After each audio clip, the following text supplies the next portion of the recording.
Hi friends, చిన్నపిల్లల్లో దగ్గు జలుబు ఉన్నప్పుడు ఇలా ఒకసారి ట్రై చేయండి. కొంచెం పుదీనా, కొంచెం అల్లం తీసుకొని దంచుకొని మెత్తడి పేస్ట్లా చేసుకోవాలి. దాన్ని పక్కన పెట్టుకొని 1 గంట వేడి చేసుకొని 1 టీ స్పూన్ హనీ యాడ్ చేసుకోవాలి.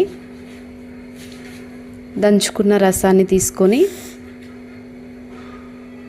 కొంచెం పెప్పర్, కొంచెం పసుపు యాడ్ చేసుకొని ఈ మిశ్రమాన్ని పిల్లలకు తాపించామంటే వెంటనే జలుబు తగ్గిపోతుంది. సబ్స్క్రైబ్ చేసుకోండి.